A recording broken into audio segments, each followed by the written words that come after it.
My name is Peggy, and I'm 35 years old. This is the story of my family that fell apart after I moved in with my 60-year-old mother. I lived with my parents and my brother until high school. My brother Neil, who was 3 years older than me, and I did not get along well. He was bigger than other kids and grew up to be the bully.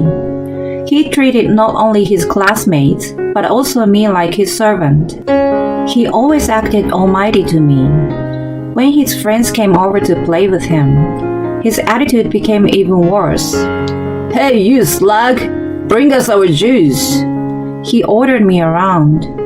"She's so dumb and slow. She can't understand anything bad you say." He insulted me in front of his friends. Even though our mom saw him bullying me, she would say, "It's great that you discipline your sister. You will be a respected man in the future." She praised him. My birthday was often forgotten, but she always prepared a lavish gift for him. My dad, on the other hand, remembered mine. He would secretly wish me a happy birthday, but he never protected me from them. When I entered high school, their attitude remained the same. It wasn't an exaggeration to say that they became worse. I was thoroughly ignored at home around this time. I despised Neil, so that was fine by me, but even our mom joined in. Whenever they saw me, they both giggled. I never heard what they were saying, but it was obvious from their expressions that they were making fun of me. I decided to go to university in another state to get away from them. I majored in economics and then went on to work at an investment bank. In university, it was tough to be alone without family support at first, but I met a nice girl from the same state as me, and we shared a room in student housing. There was no way my parents would send me allowance. I studied and worked hard. Since I was in high school, I was interested in investments. After numerous tries and failures, I gained enough experience to make my own allowance. I studied all the time, but it was truly the first happiest time of my life without my mom and brother. 5 years after I started working, my dad passed away. On the day of the funeral, I saw my mom, Neil, and his wife, Amy, for the first time in a while. My mom asked Neil, "Hey, will you come live with me?" He simply refused. He still wanted to enjoy life alone with his wife. Then, my mom changed her attitude and asked me to move in with her. If I did, I would have to quit my job. I contemplated it and thought it was a chance to reconcile with her. Hence, I agreed to move in. I resigned from my work and got a new job working from home. Life with my selfish mother was not pleasant, but she no longer ignored me as she had done before. A few years had passed since we started living together. One day, I heard a knock on the side door. When I answered, Neil and Amy were standing there. "Hey, long time no see." He had not dropped by the house since our dad's funeral and suddenly showed up. It didn't matter how much time had passed, he still made fun of me. Amy watched our interaction in silence. I had met her several times, but we hardly ever talked. She must have been talked into by him and always looked at me with condescending eyes. "What are you doing here?" "I came to check on Mom. As a son, that's what I should do, right?" "I see." He acted like a big shot. "Anyway, what's going on?" "What do you mean?" "Don't play dumb. You got some of Dad's inheritance, right? I hear you're spending lavishly." "Sure, I got some, and he also got it at the same time." "I don't really understand. You take care of it." He threw the responsibility to Mom and me at that time. "Amy and I will take the money, and you'll be kicked out of the house immediately. You won't be able to afford any luxuries." "Luxuries? I never had any." Then Amy, who had been standing quietly, lashed out. "Don't lie to us. You're taking the money that Neil is entitled to." She pointed her finger at me. They misunderstood that there was some inheritance left. If I was that rich, I wouldn't have been struggling to pay off my student loan. Anyway, I'm going to talk to Mom now and kick you out. That's right. The money is ours.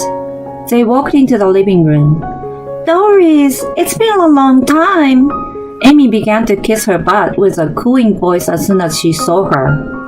I thought you might be having a hard time living with Peggy. I was worried, so I came to check on you. Are you alright? Have you lost some weight?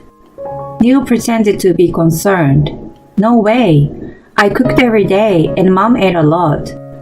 If anything, she was looking a little fuller than she used to. Hey Mom, do you want us to move in with you? Oh, but I thought you guys wanted to live alone. Since moving in with her, I had been giving her a comfortable life. I thought she would want to stay with me. I realize that you might be lonely without me. Really? Mom. She was not choosing me. I would love to live with you and Amy. I'm looking forward to it too. The three of them carried on the conversation on their own. Wait a minute. I'm the one living with her. Shouldn't you talk to me first? Shut up. You are no longer of any use to her. You are costing money just to be here. We'll take care of her from now on, so you get the hell out. I'm saying this for everyone's sake. After Neil and Amy got married, they lived as they pleased. They rarely came back to see Mom. Amy, in particular, didn't know anything about her. I was worried that it would be difficult for the three of them to live together. You don't know your place, do you? You're always causing trouble to Mom. I had no choice but to let you stay with her until now. Just get out of here, you beggar! Amy, who was sitting beside him, also chimed in. Exactly! We don't want a parasite in our house. My head couldn't catch up with the sudden turn of events. I had no problem leaving the house, but I was worried about Mom. She had treated me poorly in the past, but still, she was my mother. I wanted to take good care of her throughout her golden years. I told her how I felt about her future. Are you going to be okay without me? You are no longer needed. I'm going to start a new life, and you're in my way. Kapow! Something in me exploded. I wasn't indeed a good match for her. Despite that, I had been supporting her. There should have been at least a word of gratitude. Besides, I thought that I had developed some kind of bond with her. Got it. If I'm in the way, then I'm leaving. I bought a lot of furniture. Can I take those with me? Whatever, take them. No worries, we'll buy new ones soon anyway. Neil laughed. When I left the living room, the three of them were talking happily. I murmured, "Brace yourselves," in a voice they couldn't hear. I quickly prepared to move out and began living alone again in a city far from my family. My work didn't depend on where I was. I could do it anywhere with Wi-Fi. I was so excited to be able to live a carefree life, remembering the old days. One day, while I was enjoying my free and easy life, I received a call from Neil. Hey, there's no money at all. He had moved in with Mom for Dad's inheritance money, but he realized that there was none left. Before living together, Neil had been in contact with Mom weekly. She bragged to him that she had gone on a trip and stayed at the fancy hotel, that she had eaten at the fancy restaurant and so on. Hearing those stories, he was convinced that Dad left a large inheritance that Mom and I were spending on a luxury lifestyle. He foolishly planned to live off that money. I told him the truth. It was my money that she was lavishly spending. No way, you don't have that kind of money. Well, I put about $3,000 in her account every month. Besides that, I was also paying for food and utilities. After years of experience, I had become a home-based trader and was able to make a certain income from my investments. There were ups and downs, of course, but I thought I was well off. It was the truth, but he had no idea. He interpreted what he heard from Mom as a great inheritance. Dad was an ordinary company employee. There was no way he left such savings and life insurance for us to lead such a luxurious life. Neil and Amy couldn't even figure that out. What the hell? What are you going to do about it? I quit my job thinking there was enough money to hang around for a while. He thought he could just get a job when the money ran out. Hold on, Neil. Have you ever met anyone who is living off inheritance? Who are you to act so righteous? It's your fault for not telling me beforehand. You give us $3,000 every month. Why do I want to do that? It's your brother's order. I wanted to laugh at his stupidity. Instead, I thought about educating him well as an adult. What do you think you are to give me orders? Of course, a big brother has authority over his younger sister. What a joke. Maybe if you are a brother who deserves my respect. You've never done anything for me until now. I have neither the obligation nor the duty to obey you. How dare you speak to me like that? Don't depend on others, you moron. Take charge of your own life. Mom, who had been listening to our exchange nearby, took over the phone. She went on trips, had dinner with friends, and bought clothes every month. Yet she still had money left. She conveniently thought that she was so good at managing money. She had no idea that I was putting in extra for her every month. Listen, help me out and send me money, she cried to me. You told me I was in your way, didn't you? Don't blame me. It was my dream to live with my son and his wife. You don't get married, so I thought I may never see my grandchild from you. Didn't you make it clear that you were done with me? Oh, come on, I'm telling you. I need you now. As long as you give me the money, you can come to visit me once a month from now on. Would that be nice? I couldn't say anything more than those idiots. I won't help you or Neil. I don't even want to see you guys anymore. Just give us the money! I could hear Neil screaming over the phone. I'm not going to live my life being pushed around by you guys anymore. I don't want you in my life at all. I'm cutting tie with you, so don't call me again. Wait a minute! I will reflect on myself, okay? Mom hastily pleaded, but there was no point in listening to any more of her tones. I hung up the phone on them. My phone continued to ring, so I blocked their numbers. A few months later, I received a call from a relative and heard that Mom, Neil, and Amy had separated from their ways. Money was their issue. Mom lost her comfortable life.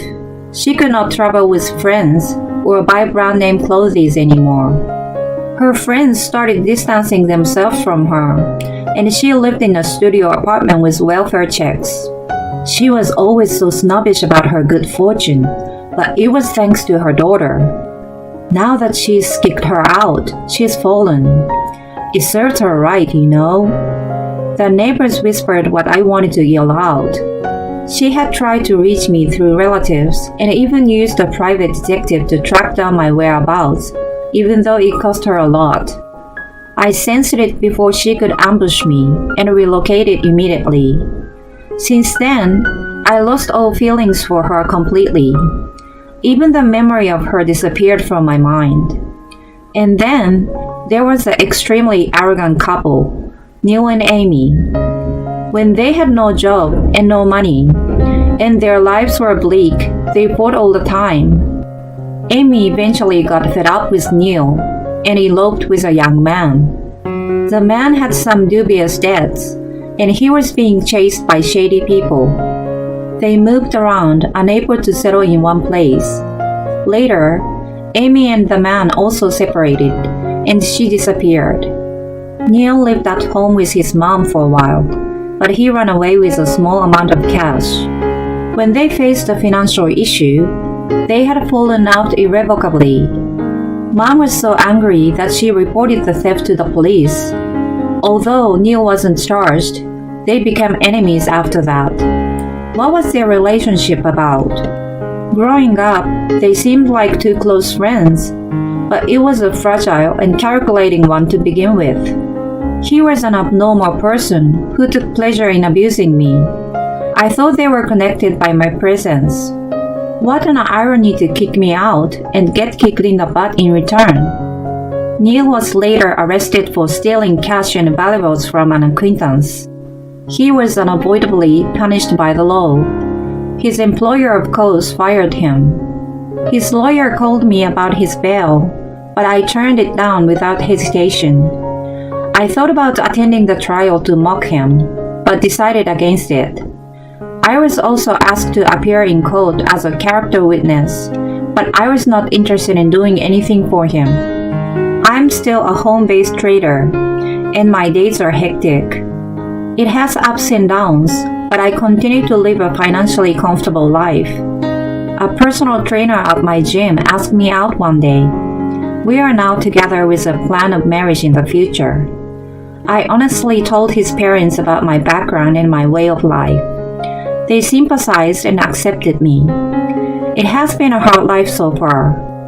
I will use it as a great source of nourishment to build a trusting relationship with my fiancé and his parents. And one day, when my family grows, I want to create a warm and happy family without any discrimination or prejudice.